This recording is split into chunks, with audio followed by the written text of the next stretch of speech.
आज हमने ये ऊंट बचाओ आंदोलन यहाँ पे शुरू किया है। इसका एक कारण ये है कि देबारी बाईपास पे 6 ऊँटों की निर्मम जो मृत्यु हुई एक्सीडेंट में, लेकिन आज तक ये पता नहीं चला कि किस वाहन ने उनको एक्सीडेंट किया।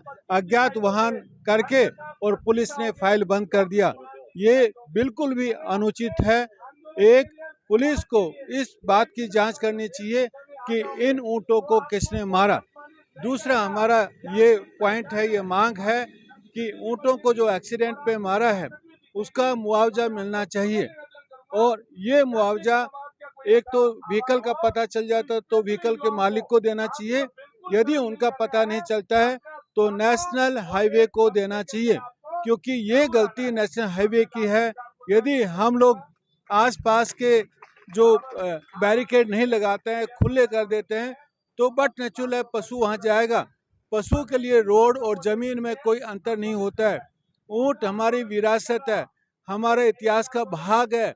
जब भी राजस्थान का नाम आता है, रेगिस्तान और ऊँट का नाम पहले आता है, लेकिन सरकार ऊँट को बचाने में बिल्कुल भी सफल नहीं रही। इस तरह की घटना बार बार हो रही है। अभी 2-4 दिन पहले यहाँ उदयपुर में 3 ऊँट को बिजली का हाई टेंशन करंट लगा और तीनों ऑन द स्पॉट मर गए। ना तो बिजली विभाग वहाँ पे आया, ना कोई उनको कोई मुआवजा मिला, ना उनको ऊँटों कोई अपराध की कोई उनको वो सजा मिली। ऊँट कानून बनाया गया है, लेकिन उस बहुत सारी धाराएं रखी गई है, लेकिन जो ऊँटों को पीड़ित कर रहा है उसके ऊपर वो धाराएं नहीं लगती हैं। ऊँट पालक पे लग जाती हैं।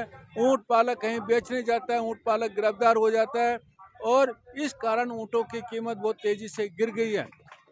कुछ ही दिनों में, मैं कह रहा हूँ कुछ वर्षों में हमारा ये जो स्टेट एनिमल हम लोग तथाकथित जो डिक्लेयर किया है और जिसकी सुरक्षा के लिए कोई काम नहीं किया है, कुछ वर्षों में ऊँट राजस्थान से खत्म होने वाले हैं। फिर हम लोग कहानियाँ बनाएंगे, फिर हम लोग प्रयास करेंगे, उससे कुछ होने वाला नहीं है।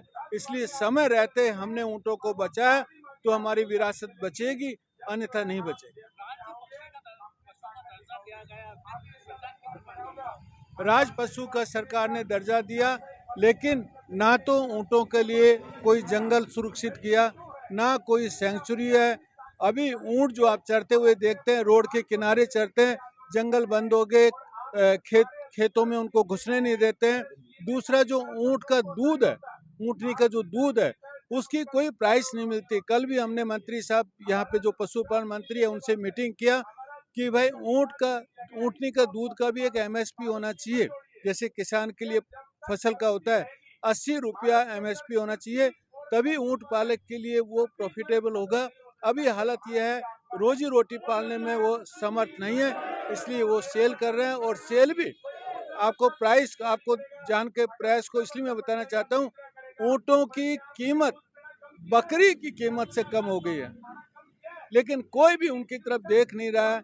इसलिए राष्ट्रीय पशुपालक संघ ने पूरी आवाज़ उठाई है। 1-1.5 साल से हम जगह जगह पे जाके आवाज़ उठा रहे हैं और ये डिमांड कर रहे हैं कि भाई ये हमारा पशु है, राजस्थान का पशु है, ये पूरे प्रदेश का पशु है, किसी एक समाज का नहीं है, इसको बचाना चाहिए।